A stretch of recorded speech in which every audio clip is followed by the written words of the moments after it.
अस्सलामुअलैकुम नाज़रीन, देसी उर्दू टीवी के व्लॉग के साथ मैं हूँ शुमाइला चौधरी। आज की वीडियो में हम बात करेंगे खूबसूरत और बड़ी खुशखबरी के बारे में। जी हाँ, पाकिस्तान की मकबूल गुलकारा आयमा बेग ने कनाडा में ज़ैन अहमद के साथ निकाह कर लिया है।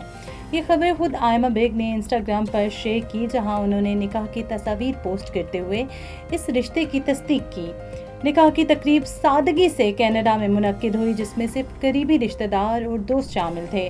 आयमा बेग अपने रवायती अंदाज में नहायत दिलकश और बावकार लग रही थी और मद्दाहों की जानिब से सोशल मीडिया पर मुबारकबादों का सिलसिला ताहाल जारी है। बात करेंगे आयमा बेग की पुरानी ज़िंदगी की, तो उनका नाम माजी में अदाकार शहबाज शिगरी के साथ जुड़ा। दोनों ने 2021 में मंगनी की और मद्दाहों को लगा कि ये जोड़ी जल्द शादी करेगी, लेकिन 2022 में दोनों ने राहें जुदा कर ली, जिसकी तस्दीक आयमा ने खुद की। इसके बाद उनकी निजी जिंदगी पर पर्दा रहा और अब एक नया बाब खुलकर सामने आया है। आयमा बेग सिर्फ एक खूबसूरत चेहरा नहीं, बल्कि एक जादुई आवाज़ का नाम भी है। उनके चेहरे के साथ साथ उनके कुछ मशहूर गाने हैं जो आज भी दिलों पर राज करते हैं। कैफो सरूर के हवाले से बात की जाए, जो एक सोलो मास्टरपीस था जो दिलों को छू गया। ए दिल तू बता ने दिलों को छू लिया, जिसने फिल्मी दुनिया में धूम मचाई। हवा हवा उनका गाना हर जुबान ज़दे आम था जो रूह तक उतर गया। इसके अलावा फिल्म लाहौर से आगे का सुपर हिट ट्रैक कलाबाज दिल भी आपने सुना होगा, और भी दीगर उनके बेपनाह मकबूल गाने हैं। लेकिन PSL का एंथम भी इतना मकबूल हुआ कि जिसने आयमा बेग की मकबूलियत में मज़ीद इजाफा किया।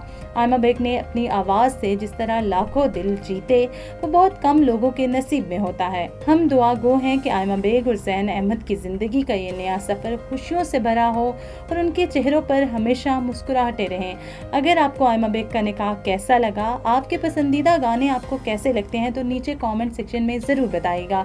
अगर वीडियो पसंद आए तो लाइक कीजिए, सब्सक्राइब कीजिए, शेयर करना ना भूलें। मिलती हैं अगली नई वीडियो में, तब तक के लिए अल्लाह निगहबान। Neurological care is a pressing healthcare challenge in Pakistan. That's why Helping Hand USA is building Kind R, a world-class hospital with 130 plus clinics that is set to establish new standards for neurological care in Pakistan. As the first phase nears completion, anticipation is growing for the launch in the second half of 2025. Give zakat and sadaqah through Helping Hand USA today and join this historic endeavor to redefine future healthcare in Pakistan.